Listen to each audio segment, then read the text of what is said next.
बहुत वर्ष पहले एक राजा की दो रानियां थीं।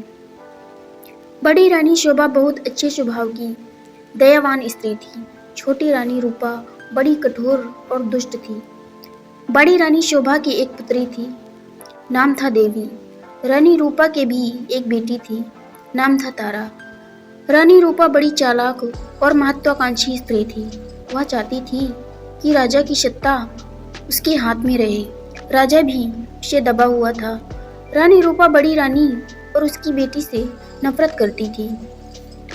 एक दिन उसने राजा से कह दिया कि रानी शोभा और देवी को राजमहल से बाहर निकाल दिया जाए। राजा रानी रूपा की नाराजी से डरता था। उसे लगा कि उसे वही करना पड़ेगा जो रूपा चाहती है। उसने बड़ी रानी और उसकी बेटी को राजमहल के बाहर एक छोटे से कमरे में रहने के लिए भेज दिया। लेकिन रानी रूपा की घृणा इससे भी नहीं हटी। उसने देवी को आज्ञा दी कि वह प्रतिदिन राजा की गायों को जंगल में चराने के लिए ले जाया करे। रानी शोभा ये अच्छी तरह जानती थी कि यदि देवी गायों को चराने के लिए गई तो रानी रूपा उन्हें किसी और परेशानी में डाल देगी। इसलिए उसने अपनी लड़की से कहा कि वह रोज सुबह गायों को जंगल में चराने के लिए ले जाया करे और शाम के समय उन्हें वापस ले आया करे। देवी को अपनी माँ का कहना तो मानना ही था, इसलिए वह रोज सुबह गायों को जंगल में ले जाती। एक शाम जब वो जंगल से घर लौट रही थी तो उसे अपने पीछे से एक धीमी सी आवाज सुनाई दी, देवी देवी, क्या तुम मुझसे विवाह करोगी? देवी डर गई। जितनी जल्दी हो सका उसने गायों को घर की ओर हाँका। दूसरे दिन भी जब वो घर लौट रही थी तो उसने वही आवाज पुनः सुनी। वही प्रश्न उसे फिर पूछा गया। रात को देवी ने अपनी माँ को उस आवाज के बारे में कहा। माँ सारी रात इस बात पर विचार करती रही। सुबह तक उसने निश्चय कर लिया कि क्या किया जाना चाहिए। सुनो बेटी, वो अपनी लड़की से बोली, मैं बता रही हूँ कि यदि आज शाम के समय भी तुम्हें वही आवाज सुनाई दे तो तुम्हें क्या करना होगा? बताइए माँ, देवी ने उत्तर दिया। तुम उस आवाज को उत्तर देना, रानी शोभा ने कहा। कल सुबह तुम मेरे घर आ जाओ, फिर मैं तुमसे विवाह कर लूंगी। लेकिन माँ, देवी बोली, हम उससे जानते तक नहीं। मेरी प्यारी देवी, माँ ने दुखी होकर कहा, जिस स्थिति में हम जीवित हैं उससे ज्यादा बुरा और क्या हो सकता है। हमें इस प्रस्ताव को स्वीकार कर लेना चाहिए। ईश्वर हमारी सहायता करेगा। उस संध्या को जब देवी गायों को लेकर लौट रही थी उसे वही आवाज फिर सुनाई दी। आवाज कोमल और दुख भरी थी। देवी देवी, क्या तुम मुझसे विवाह करोगी? क्या तुम मुझसे विवाह करोगी? आवाज बोली। देवी रुक गई। उसने पीछे मुड़कर देखा लेकिन उसे कोई नहीं दिखाई दिया। वह हिचकिचाई। वो वहां से भाग जाना चाहती थी लेकिन फिर उसे माँ के शब्द याद आ गए। वह जल्दी से बोली, हाँ, यदि तुम कल सुबह मेरे घर आ जाओ तो मैं तुमसे विवाह कर लूंगी। तो वो बड़ी तेजी से गायों को हाँकती हुई घर चली गई। अगले दिन सुबह रानी शोभा जरा जल्दी उठ गई। उसने जाकर बाहर का दरवाजा खोला, देखने के लिए कि कोई प्रतीक्षा तो नहीं कर रहा। वहाँ कोई भी न था। अचानक उसे एक धक्का सा लगा और वो स्तब्ध रह गई। एक बड़ा अजगर कुंडली मारे सीढ़ियों पर बैठा था। रानी शोभा सहायता के लिए चिल्लाई।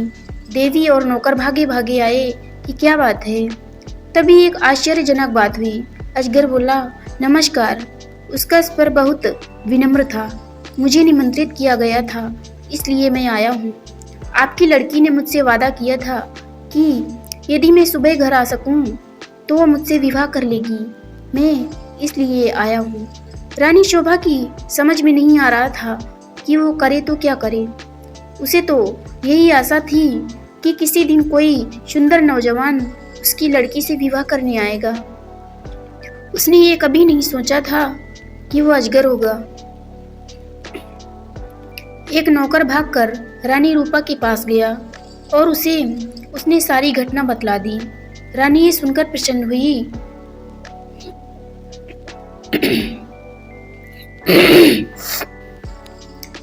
वह उसी समय अपने नौकरों के साथ रानी शोभा के घर गई।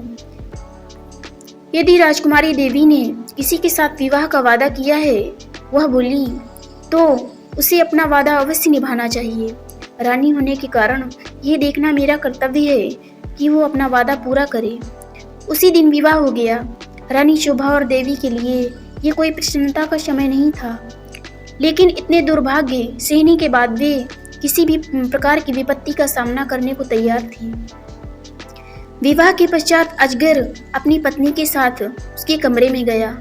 सारी रात रानी शोभा ने प्रार्थना करते हुए बिताई कि उसकी बच्ची ठीक ठाक रहे। दूसरे दिन बड़े सवेरे उसने देवी के कमरे का दरवाजा खटखटाया। एक सुंदर नवयुवक ने दरवाजा खोला। देवी उसके पीछे खड़ी थी।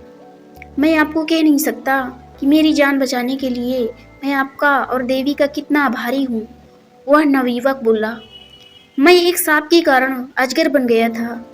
एक वन देवता मुझसे क्रुद्ध थे और उन्होंने मुझे अजगर बना दिया। बाद में उन्हें अपनी करनी पर दुख हुआ। तब उन्होंने कहा कि यदि कोई राजकुमारी मुझसे विवाह कर लेगी तो मैं फिर से मनुष्य बन जाऊंगा। और अब देवी ने मुझसे विवाह कर लिया है, मेरा शाप उतर गया है। अब मैं फिर कभी अजगर नहीं बनूंगा। रानी शोभा बहुत प्रसन्न हुई। वो अपनी लड़की और दामाद को राजा से मिलने के लिए गई। राजा से मिलाने के लिए ले गई। ये बड़ी विचित्र घटना थी। चारों ओर से लोग एक विचित्र नवयुवक को देखने राजमहल में आने लगे। सभी उत्सुक थे सिवाय रानी रूपा के। रानी रूपा बहुत गुस्से में थी। उसने झल्लाते और खींचते हुए अपने आप को कमरे में बंद कर लिया। देवी का भाग्य उसे देखा नहीं जा रहा था। वो चाहती थी कि उसकी बेटी तारा भी ऐसी भाग्यशाली बने। आखिरकार उसे एक युक्ति सूझी। उसने अपनी लड़की को बुलाया। देवी का विवाह तो अब हो गया है, वह बोली, इसलिए गायों को जंगल में चराने के लिए तुम ले जाया करो। नहीं, तारा चीख कर बोली, इतने नौकर हैं तो फिर मैं क्यों गायें चराने जाऊं? ये मेरी आज्ञा है। रानी क्रुद्ध होकर बोली। एक बात और भी सुनो, यदि जंगल में कोई तुमसे विवाह का प्रस्ताव करे तो तत्काल कह देना कि तुम विवाह के लिए राजी हो।